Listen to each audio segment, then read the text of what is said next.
నమస్తే, welcome to Andhraprabha. నేను Nageswari. Cinema రంగంలో మకుటం లేని మహారాజు చిరంజీవి. బ్యాక్ బోన్ లేకపోయినా స్వయం కృషితో ఎదిగారు ఆయన. 50 సంవత్సరాల సినీ జీవితానికి దగ్గరగా ఉన్నారు. మెగా కాంపౌండ్ నుంచి ఎంతో మంది హీరోలు ఎంట్రీకి కారణమయ్యారు. మరికొన్ని దశాబ్దాల పాటు సినీ రంగాన్ని ఏలగల సత్తా ఆ కుటుంబానికి ఉంది. కానీ సినీ రంగంలో నంబర్ 1 స్థానంలో ఉన్న చిరంజీవి రాజకీయాల్లో మాత్రం అనుకున్నంత స్థాయిలో రాణించలేకపోయారు.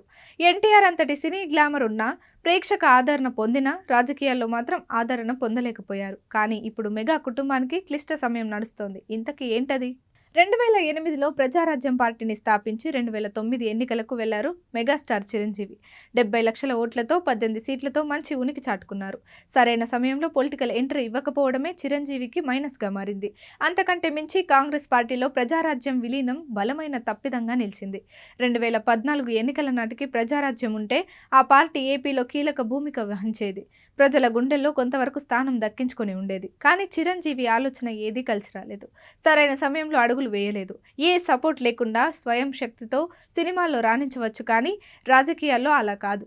ప్రజల మనసును గుర్తించాలి, అందుకు తగ్గట్టు వ్యూహాలు రూపొందించుకోవాలి, అంతకు మించి ప్రజల అంచనాలను అందుకోగలగాలి. వీటన్నింటిలో చిరంజీవి వెనుకబడడంతోనే రాజకీయంగా కలిసి రాలేదు. రాజకీయాలకు కేవలం చరిష్మా కాదు, అంతకు మించి ప్రజాక్షేత్రంలో నిత్యం ఉండాలి. ఈ విషయం తెలియక ఎన్టీఆర్ మాదిరిగా నెలల వ్యవధిలో అధికారంలోకి వస్తామని చిరంజీవి భావించారు. కానీ అలా జరగలేదు.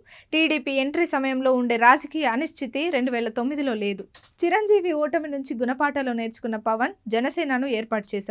సుదీర్ఘ కాలం నుంచి పోరాడుతున్నారు. 2 ప్రాంతీయ పార్టీల మధ్య జనసేనను ప్రజల్లోకి తీసుకువెళ్లేందుకు అష్ట కష్టాలు పడ్డారు. అందుకే ఒంటరి ప్రయాణం కంటే తెలుగుదేశం పార్టీతో జత కట్టడమే మేలన్న నిర్ణయానికి వచ్చారు. అప్పుడే జనసేన నిలబడుతుందని, సుదీర్ఘకాలం మనగలుగుతుందని భావించారు. అయితే సినీ రంగాన్ని ఏలిన మెగా కుటుంబానికి తమ చిరకాల వాంఛ అయిన రాజకీయ ఆధిపత్యం ఇప్పుడు కీలకంగా మారింది. అందుకే ముందుగా నాగబాబు వచ్చి పవన్ కు అండగా నిలబడ్డారు. ఇప్పుడు చిరంజీవి పరోక్ష మద్దతు తెలిపారు. టీడీపీ కూటమి అధికారంలోకి వస్తే వైసీపీ ఖాళీ అవుతుందని పవన్ ఆలోచన. ఆ స్థానాన్ని భర్తీ చేసి జనసేనను మరింత బలోపేతం చేయాలని భావిస్తున్నారు.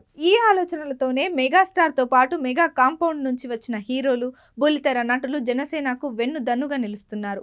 మెగా కుటుంబానికి రాజకీయంగా ఇదో క్లిష్ట సమయంగా భావిస్తున్నారు. అందుకే పవన్ కు మద్దతుగా తలో చేయి వేస్తున్నారు.